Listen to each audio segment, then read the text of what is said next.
You're watching an LTV with the Samsung Galaxy Tab Plus N7.0. I always have to think about the name because it's so long, so it's a 7.0 Plus N actually. $299 here in Europe, no 3G available right now. I know the sun is shining really nicely outside, and we even have an outdoor testing video, which this tablet actually failed quite well because the display is just not bright enough. But we will of course check out first what's inside the box, then you can see how the display performs, and we will of course test the full capabilities like the Android 3.2 that's installed here. Actually, this tablet is also called the GT6211, so you can actually check out the name here on the bottom right there, and on the back we also have some technical details like 4000 milliamp battery, 1024 x 607 inch display, which is just an LCD. Then we have full HD capabilities, which we will show off, of course, Bluetooth, Wi-Fi, BGNN. As I already said, there is no 3G in this version, and we have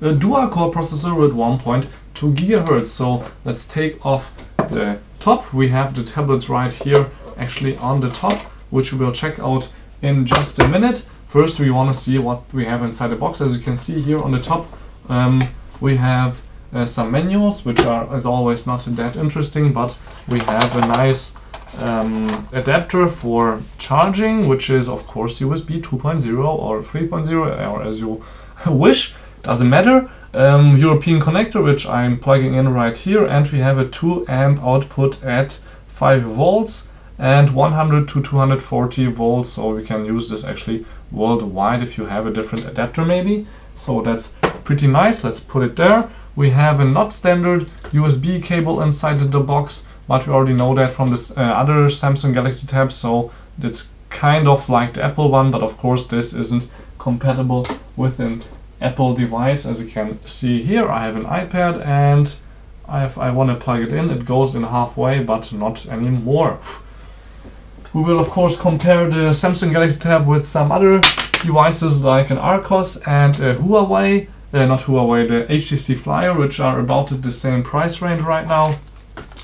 Then we have, last but not least, inside the box, really nice headphones, which you probably already know. Actually, it's a headset from other Samsung devices, because we have some volume control actually here, an extra button for play and pause maybe, I'm not sure, we will test that out. It's in ear, so you have some extra sizes here for different ears. So we have 6 sizes actually for your perfect, or not 6 sizes, 4 sizes, because there's 8 rubber thingies.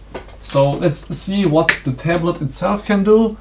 First of all, let me show you that the display is really nice. Even though the sun is shining right now, you can see inside my room at the maximum brightness the display quite well, especially if you go on the home screen, you will see it's actually okay, but not the best for using outside. But let's see first what kind of plugs we have. First of all, there is of course a audio plug on the top.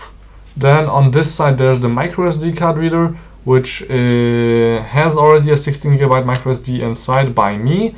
Internally there's also 16 GB space, but you can put up to 32, I think, in here. And we have on the bottom, of course, your power connector and data connector, and there's a small little hole here, maybe that's a microphone, I'm not sure. And on this side we have the power and on-off switch, volume control, and that's it. On the front there is a webcam. I think that one has only 1 megapixel, but on the back it should have 3 or 5.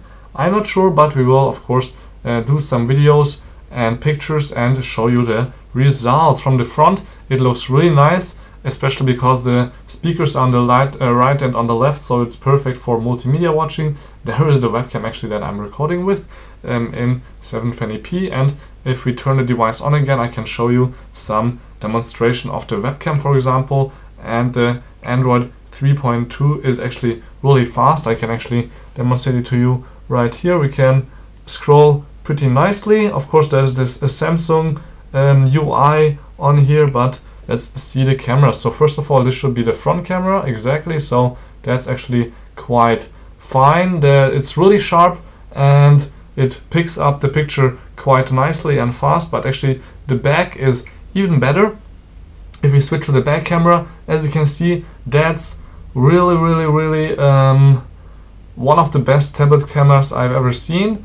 But Samsung is of course perfect in getting it all from the same source, so they can do it perfectly. I mean, the software, they can program it perfectly, so it works really nice, and it's really sharp, fast, and we even have a flash, so you can do some pretty nice pictures. Let's take a picture of you, and then I can show you the multi-touch, of course, also, which is quite fast also. For a $299 device, this is really nice. Then we have on the bottom, as you saw here, this extra space where you can use a calendar, world clock, a pen memo. We don't have a pen right now here, and it's not intended to use with a pen, but I think there will be a Note 7.0 and a 10.1 actually at the Mobile Work Congress probably. And we even have a task manager, so if I feel that the device is too slow, you can choose to close the quick view, the camera, and we actually even have the browser open, which you can see right here. So this is the New York Times website, which zooms quite well also, so it feels really like an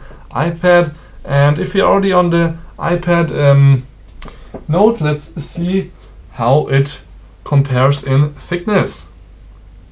I know this is not the same display size, but still you probably want to know how thick they both are. And as you can see, there's not much of a difference, especially if you compare to other 7.0 inch devices. You will see that for example, this nice little Arcos is a little bit thicker, but the Arcos is better in my eyes because we have HDMI and micro USB for charging, which the Samsung doesn't have. You need to buy some extra stuff for that, and the Arcos costs only $100, but the display is not that great, even though it's a little bit brighter for outdoor use.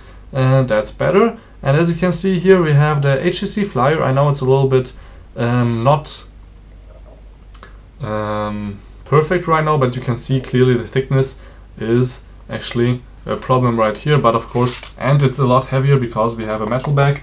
But well, still the Samsung is pretty nice. So except for the not too bright display, I can't complain too much because everything goes really fastly. And right now I want to just show you a 720p video, Transformers, which plays perfectly. We don't have sound not because it's turned on, but I don't have a driver installed with the MX video player, which I have to install, of course. This is just out of the box.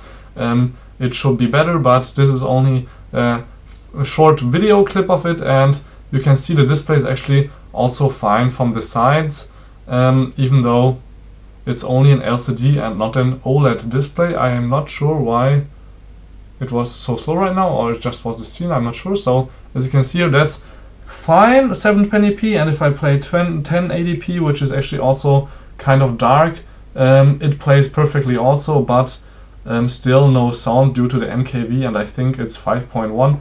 And I know it's a lot glossy, but it plays, just believe me, really nicely. And maybe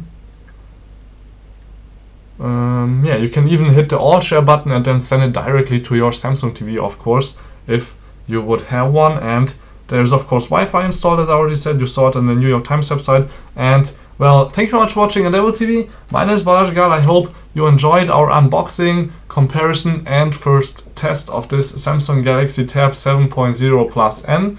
I hope I got that right. It's the GT 6211. That's a little bit shorter. Till next time, tune in again. My name is Balazs from Untitled TV. Thank you very much for watching.